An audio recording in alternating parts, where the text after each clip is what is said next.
Now to the other story of the day. Alexandria Ocasio-Cortez may be a rising star on the far left of the Democratic Party, but with midterms approaching, do the Democrats really want to run on a socialist platform? I actually spoke with Maria Svart. She is the national director of the Democratic Socialists of America, and she says one goal the group has is to place controls on business, actually eventually eliminate private ownership of business, and put that in the hands of workers. Here's what she told me.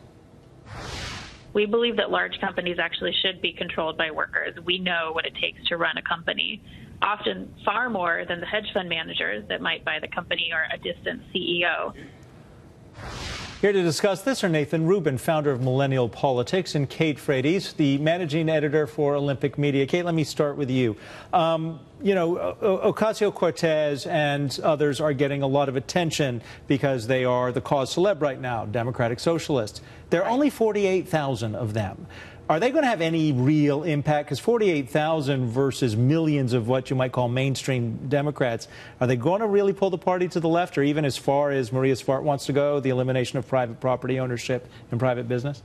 Well, we have to desperately hope that they don't, because if the majority of the Democratic platform becomes the elimination of private property, America is going to be in a very bad spot. But on top of this, you're right, there's only 48,000. However, the amount of media attention we're giving is clearly substantial. But these people seem to lack a very fundamental understanding of both how humans work, how business works, and how societies work. So I'm not overly concerned, but I am worried that it's swollen up to 48,000. We'll see if those numbers stay there, but who knows? Nathan, Ocasio-Cortez is very popular. She is popular among the next generation of voters, and there are millions of millennials who I think listen to her and actually buy into what she is saying. So, will she be able to deliver to the Democrats this voting bloc, or is she perhaps out of the mainstream? Like Maria Svart, I think it's pretty out of the mainstream to say the eventual vision is the elimination of private ownership of business and property. Well, I don't disagree, but what I will say is that Alexandria Ocasio-Cortez speaks in broad strokes to articulate a vision.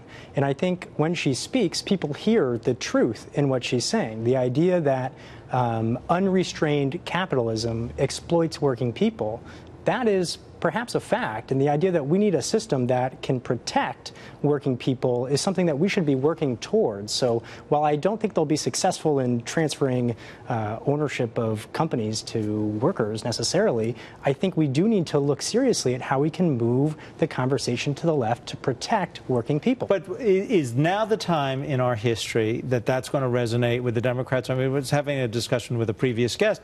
The Democrats used to be what you might call the Labor Party. They don't seem to be that right now. They look a lot like Republicans from 1980, and that's what Ocasio-Cortez seems to be resonating upon. But when you say, protecting people from unrestrained capitalism, there are big regulations in place that protect people. But a free market system, there are winners and losers. The difference is the government doesn't pick it.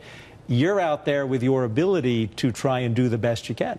Well, what we have seen just in the last several months is that Wells Fargo has been opening fraudulent accounts on behalf of their customers, 4, 5, 6, 7 accounts, and they're not being held accountable. They're paying a fine, but it's white-collar crime. Well, no one is necessarily going to jail. And even during the mortgage crisis, the financial crisis, we just saw that Wells Fargo made a mistake and 400 people lost their homes. These are real people facing real consequences, and the Wall Street banks are just sort of playing with lottery money. Kate, let me bring you in, because there was a lot of criticism that nobody from Wall Street went to jail for the financial collapse. In the case of Wells Fargo, though, I would say there were ramifications. I mean, the CEO, the CFO, they lost their jobs and had all of their pay and bonuses clawed back.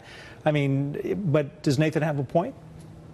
Well, I think when it comes to white-collar crime, oftentimes we don't see these people get the punishments that, honestly, they do deserve. They have more money. They are able to slip through the cracks, if you will. But that doesn't mean that capitalism is a bad system. It is the most effective and prosperous system to bring people from any level of poverty to richness up. It's effective. It's worked. America wouldn't be where it is without it. And I'm not sure how they think that they can bring a utopia about, because just based on human nature, utopia is never going to happen. We've seen this over and over again. Socialism does not work. Tell it to the Venezuelans. All right, Nathan, I appreciate your being here. Did you want to get something in very quickly? Can I get one final word? Yeah, I'll let you get it. The one thing that I would say to that is that we are effectively living in some manners in a socialist experiment. When you get in your car and you drive on paved roads, that's socialism. When you have traffic lights, that's socialism. When my house is on fire and I call the fire department, we are looking out for each other, and that is socialism. So this idea that we can't have some restraints on capitalism to protect people for the benefit of society, I think we can do better. We're going to stop right there. Nathan, I appreciate your being here. Kate, I always appreciate your being here as well. Thank you.